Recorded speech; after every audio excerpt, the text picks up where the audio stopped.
Oke. Nah, itu yang rokok. Nah, rokok zaman dulu sama sekarang itu berbeda. Ya, sekarang sudah ada rasa-rasanya. Bukan hanya ada nikotin dan tembakau tok, bukan Oh, hanya iya. cengkeh, tapi sekarang ada perasanya, ada, dan itu membuat Macam-macam. tambah dangerous. Nah, akhirnya orang kan akan membuat solusi gimana orang berhenti merokok. Maka ada teknologi. Ini awal sejarahnya. Mereka membuat e-cigarette dengan bertujuan, orang-orang yang berhenti rokok ini kan kecanduan nikotin. Yuk kita buat e-cigarette biar seperti closing dose. Jadi nikotinnya bisa dikontrol kan dengan e-cigarette. Jadi addicted-nya nanti bisa jadi 0 kayak metadon lah kalau rehab. Iya. E-cigarette ini malah menjadi addicted yang baru. Lebih parah malah. Lebih parah Iya. ditambah dengan vape. Nah, yang lucu adalah kenapa kok tiga-tiganya berbahaya? Karena penelitian selama 50 tahun terakhir itu baru meneliti soal rokok. Kita tuh belum tahu endingnya e-cigarette sama vape nih kayak Baru kan soalnya. Iya, makanya baru viral sekarang. Karena Oke. setidaknya kalau aku sebagai dokter, kalau kamu ngerokok, aku udah tahu endingnya mau kemana nih.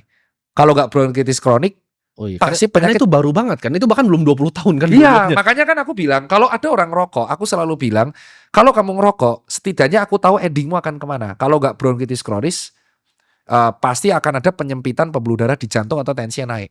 Tapi kalau nge-vape sama e-cigarette, jujur aku nggak tahu nih bahayanya kemana. Iya. Tapi yang jelas tubuh manusia itu tidak memiliki sistem respon untuk mengolah uap dan asap. Iya. Makanya kalaupun dia nggak ngerokok, tapi dia tinggal nih di wilayah polusi industri, dia penyakitnya sama kayak rokok. Oke. Ini menjawab karena saya nggak ngerokok tapi kena CA paru. Ya mungkin berarti daerahmu polutan. Ya. Nah, tipsnya gimana dok biar berhenti rokok? Nah, karena rokok ini addicted, yang bisa mencegah addicted itu kembali masing-masing. Nggak bisa tuh dokter bilang, Timothy, ini rokok berbahaya, berhenti ngerokok. Tak jamin, itu berarti taruhan potong telinga, dia tidak akan berhenti rokok. Kamu nggak akan berhenti rokok. Ya. Yang bisa membuat orang berhenti rokok tuh niat dari saya. Aku tuh 17 tahun ngerokok. Makanya aku bisa bacot kayak gini. Tapi sekarang berarti total. 2 tahun aku berhenti total. Aku baru dari 2000. Ada sekali-sekali nggak kayak lagi pengen banget gitu? Nggak bisa. Udah nggak bisa. Jadi aku tuh ngerokok dari SMP kelas 2. Oke. Sama-sama, gue juga dari SMP. Parah aku. Dan aku tuh rokoknya tuh aku sebut merek itu Gudang Garam Merah, kretek coy. Dan ganti ke Gudang Garam Internasional, Garpit. Ya. Di Indonesia. Dan itu baru berhenti 2022 gara-gara aku mau ikut maraton. Aku check upku hancur. Jelek banget medical check up-nya. Wah, hancur banget. Dan aku di situ bingung. Padahal aku udah lari, aku udah sepeda kok medical check up-ku hancur.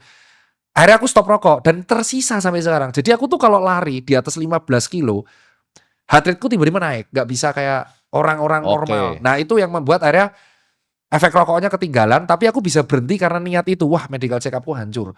Dari situ aku bisa mengambil kesimpulan. Aku tanya teman-temanku yang juga berhenti merokok. Mereka berhenti merokok tuh bukan karena desakan orang lain. Mereka berhenti ya karena pengen berhenti. Ya. Jadi selama kamu gak pengen berhenti nih tim, ya kamu gak akan berhenti.